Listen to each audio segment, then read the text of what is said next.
Hi friends, இன்றைக்கி நம்ம வீட்டில் என்ன குழம்பு செய்ய போகிறோம் அப்படின்னு பார்த்தீங்கன்னா கருப்பு உளுந்து குழம்பு.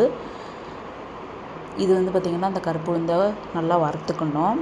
வாசனை வர நல்லா வறுத்துக்கிட்டு இந்த நம்ம போட்டதை விட கொஞ்சம் லைட்டாக கலர் மாதிரி இருக்கணும். அப்புறம் பார்த்திங்கன்னா இதை கழுவி ஒரு குக்கரில் போட்டுக்கோங்க.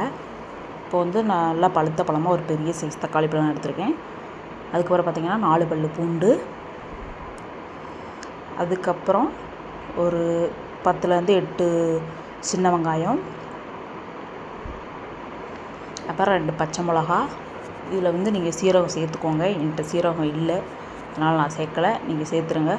இது ஒரு 4 விசில் வச்சு எடுத்துட்டேன் நான். இப்போ தண்ணியை இருத்துட்டு நம்ம நல்லா கடைஞ்சிக்கலாம். இப்போ கடைஞ்சாச்சு. இப்போ இருத்து வச்ச தண்ணியை ஊற்றிடலாம். ஊற்றினதுக்கப்புறம் நல்லா மிக்ஸ் பண்ணி விட்டுட்டு இப்போ இதுக்கு ஒரு தாளிப்பு கொடுத்துக்கலாம். இப்போ வந்து கொஞ்சம் எண்ணெய், கடுகு, சீரகம், அப்புறம் சின்ன வெங்காயம் இதெல்லாம் போட்டு தாளிச்சிக்கலாம். கொஞ்சம் வரமிளகாவும் போட்டுக்கணும். வரமிளகா போட்டாச்சு. இப்போ சின்ன வெங்காயமும் போட்டு சீரகம் போட்டுக்கோங்க, நான் போடலை, போட்டால் தான் நல்லாயிருக்கும்.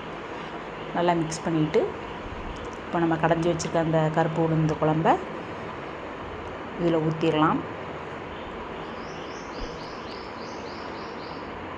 ஊற்றிட்டு இதுக்கு வந்து தேவையான லைட்டாக கொஞ்சம் மஞ்சள் பொடி, அப்புறம் பார்த்திங்கன்னா காயப்பொடியும் நம்ம போடணும். காயப்பொடியும் போடணும். போட்டு நல்லா மிக்ஸ் பண்ணிவிட்டு நல்லா கொதி வந்ததுக்கப்புறம் இப்போது தேவையான அளவு உப்பு போட்டுக்கலாம். இப்போ எல்லாம் மிக்ஸ் பண்ணி விட்டு நல்லா ஒரு கொதி வரணும். இந்த அளவு வந்தால் போதும்.